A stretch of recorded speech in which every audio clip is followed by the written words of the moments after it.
Hello everyone, it's Zach here, and again I've just been looking through the forums and looking for things that people might need some extra assistance with and might need some more kind of hands-on examples of in order to understand. So one of these areas I think is key signatures, and just looking at key signatures and determining what keys they represent and how to actually go about working that out. So I'm just going to give you a really kind of chatty, informal example, flashing some on the screen and talking about how I would go through doing it.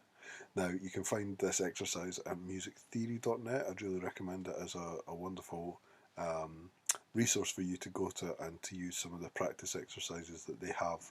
Certainly they'll be useful for getting to grips with some of the things that we're talking about in this course. So let's have a wee look at some key signatures. There's a few ways of going about this, and I'm sure there's people on the forums and people taking the course that might have different ways of doing it. I'm just going to show you a few different ways that you could do it, but certainly if anyone else has got any useful tips out there, please feel free to share them with the rest of the group. Now, I'm looking at this and I'm seeing that there's an F sharp, C sharp, G sharp and D sharp. What I would say is eventually you'll get used to that. You'll be able to look at this immediately and see which key it is just by the shape, just by seeing the fact that there's four sharps there. But let's work it out. So this is a little trick that you can use for sharp keys. If you look at the very last sharp in any key signature and raise it by a semitone, that gives you your answer. That is the key. So in this case we've got D sharp is our last sharp. Raise D sharp by a semitone, it gives us E. Click on E, we get the answer right. Okay, now we've got another sharp key here, so C sharp is our last sharp. So if we raise that by a semitone, it gives us D. Now I'm not going to click it right away because I just want to explain that to you. Another way of thinking about this is that the last sharp in the key signature is the leading note of the key. Okay, so C sharp is the 7th degree of the scale of D major. That gives us our answer, D major. So of course we're just dealing with major keys here. Each one of these also relates to its relative minor. So we just said that the last one was D major. Its relative minor would be B minor, and that would also be a perfectly acceptable answer for the question, which key does any given key signature represent? It would be either the major or the relative minor. But just for ease of explanation in this little video, I'm just going to stick to majors because I think people will probably prefer that at this stage. We can go into it in more depth later on or in the forums. So again, I've got sharp keys and I'm going to look at the last sharp here. The last sharp is G sharp. Now a semitone above that is A. We know that this is the key signature for A major. It could also be the key signature for its relative minor, which is F sharp minor, but at this stage, as I say, we're just dealing with major keys. So that's looking at the last semitone, counting up, looking at the last sharp, counting up one semitone and getting our answer. Obviously, another way we can do this is to be a bit more kind of thorough and go back to the first principles, and we could use the circle of fifths. So what we could say is this has got one sharp, two sharps, three sharps.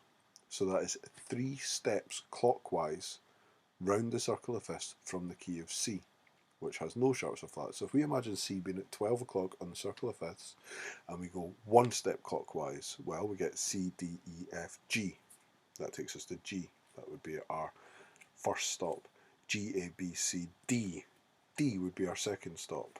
D, E, F, G, A would be our third stop. And the reason we're stopping at number 3 is because we've got 3 sharps in the key signature. And again, that gives us the answer A. So you can choose one of these options. You can either count how many sharps there are and go round that number of sharps on the circle of fifths. Or you can look at the last sharp and raise it by a semitone. Or indeed, as we've just done here, you can do both and use them as checks against one another. So in this case, we're going to select A. Okay, in this next one we can do both options. Let's run through this a bit quicker now. If we look at the last sharp, we've got A sharp. Raise A sharp by a semitone, we get B. Very simple, very easy. If we wanted to do it using the circle of fifths, what we could say is there's 1, 2, 3, 4, 5. 5 sharps. So we would count 5 positions round the circle of fifths from C at the top at the 12 o'clock position. So if we do that, we get C to G is 1, G to D is 2, D to A is 3, A to E is 4, E to B is 5. So again, both methods take us to the same answer, and that is B major. Okay, so here's a flat key. Now this has just got one flat. Well, if we use a similar example, we can say we're going to go one step round the circle of fourths, because we're dealing with flats here, so we're going anti-clockwise. And if we go one step anti-clockwise round this circle, we can say that this is a movement of a fourth, and this takes us to F, C, D, E, F, 1, 2, 3, 4.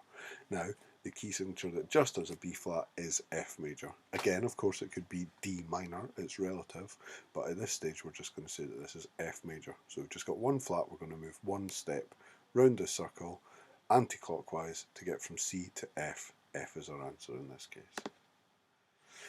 Okay, we're back to a sharp key again, and what we see is that the last sharp, because there is only one, is F sharp. A semitone above that is G. Let's use our circular fifths method.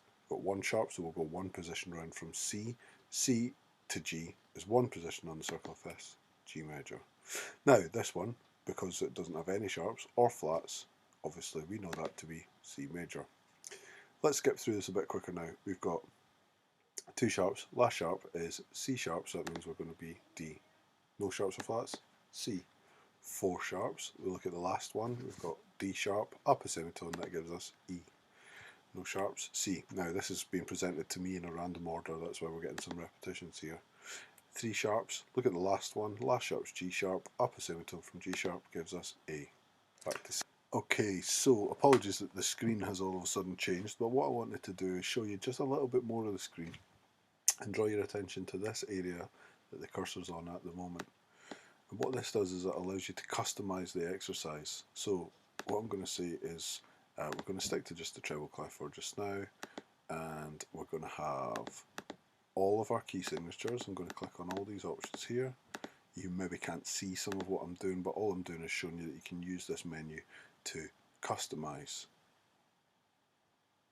the exercise. So I've just made that a wee bit harder, and what I'm going to do is get rid of that and start the next exercise. So when we're using flat keys, there's another little trick that we can use, and that is really simple, that the second last flat is the key note. We don't need to do anything to it, we don't need to raise it by a semitone or lower it by a semitone or anything like that. We just look at the second last flat, and that is the key note. Now, this is only slightly problematic if we think about the key that has one flat in it, because it can't have a second last flat because it's only got one flat. If we just remember that that's F, or remember that we count one step round the circle anti-clockwise because we're dealing with flats, we can get to the answer F. But if we just remember that, we can use this little trick for the rest of the key signatures. So if we look at the second last flat here, we've got a D flat. That's our answer. D flat major is the key signature. Of course, that could also be B flat minor, it's relative minor, but again, we're just dealing with major keys in this example. Okay, so we're going to look at the last sharp here, and this is a really interesting one that I want to show you. We've got an E sharp. Now, E sharp, what is a semitone above E sharp? Well, it's not F, as some people might be thinking, because remember, E and F are already a semitone apart. So semitone above E sharp is actually F sharp. B flat and E flat, we look at the second last flat, and we can say that that's B flat major. I just want to prove this to you again by working through the circular fifth example. Now we're dealing with going anti-clockwise because we've got flats here, so if we move one step round, we go from C to F. That's a movement of a fourth because we're going anti-clockwise. If we go another fourth round, we get from F to B flat, and again, as we said, by looking at the second last flat, B flat major. Okay, so this is just one sharp. If we look at the last sharp in a key signature and go a semitone up from it, this is F sharp, a semitone up gives us G, G major is our answer. This one, as we said, we can just either remember that one flat is F major, Or we can look at the circle of fourths, which is anti-clockwise around the circle of fifths, and we can say, okay, it's got one flat, so we're going to move one position round from C with no sharps or flats, takes us to F with one flat. So that's F major. Again, we look at the second last flat here, and we say that this is the key of E flat major. If we were to work around the circle of fifths example, we would go from C to F, moving anti-clockwise, so we're moving in jumps of fourth. We'd go from C to F, which is one flat, F to B flat, which is two flats, B flat to E flat, which is three flats. So again, we've got E flat major here.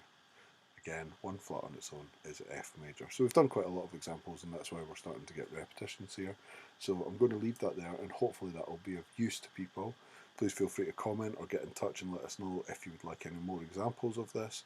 But hopefully this has been useful for you in the meantime.